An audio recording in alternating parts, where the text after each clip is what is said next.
Expensive housing costs today keep the American dream of homeownership often far beyond the reach of millions of families. Traditional affordable home programs are really struggling to meet the increasing numbers of potential first-time home buyers who would otherwise not be able to buy a home without some form of subsidy or investment to make it possible.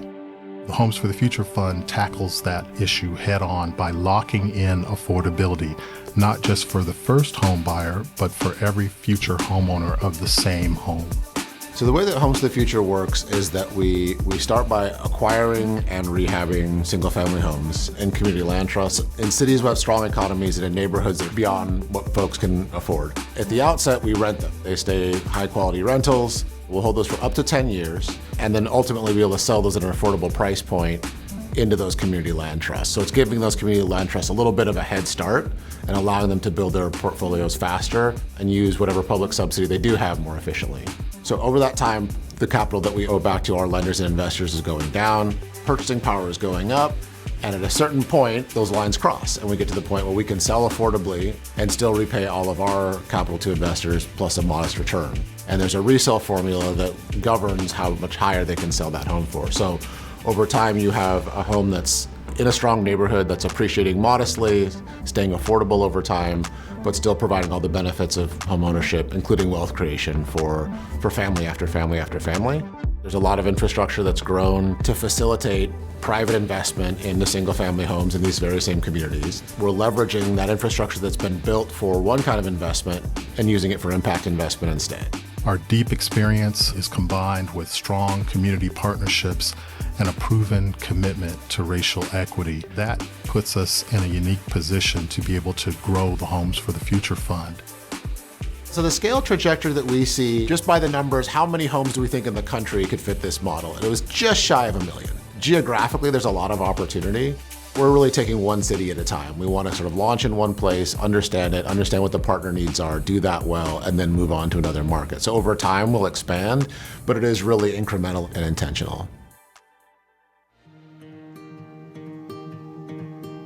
So in Atlanta, we're partnered with the Atlanta Land Trust primarily. We're raising and closing a $22 million fund that will buy about 75 homes. We've been looking really closely at some of the different neighborhoods where they are focused and kind of where they see their growth over time. My name's Amanda Ryan. I'm the executive director of the Atlanta Land Trust here in Atlanta, Georgia. I love the work that we're doing to create and preserve affordability in neighborhoods that are at risk of gentrification and displacement.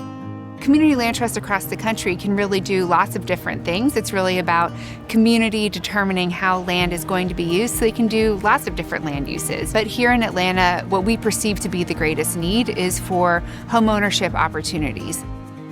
The way that we historically have created and funded affordable housing just isn't sustainable. And so in the city of Atlanta, for example, we lose on average 1,500 affordable units every year due to expiring subsidies, due to redevelopment. And so to have a more sustainable approach to the creation and provision of affordable housing is really needed here. And it's really beneficial for everybody that's involved. All of these houses were pretty much boarded up. So I've been having a time of my life just watching it get more colorful. And it's really is a dream, right, come true, because I've extended the courtesy to a lot of people about the program. I just want to see how I can be of more help to other people. This was actually the first home that I looked at when we were house hunting and fell in love with it. I tell everybody whenever we talk about land trust, I'm like, I would not be able to own a home, look at starting a family, build wealth if I didn't have the opportunities from the land trust. On average, the homes will benefit 16 families over the initial 99-year term of that ground lease. So that's a huge impact. You're not just funding one home that's going to benefit one homeowner. You're investing in a program that will benefit generations of families over time.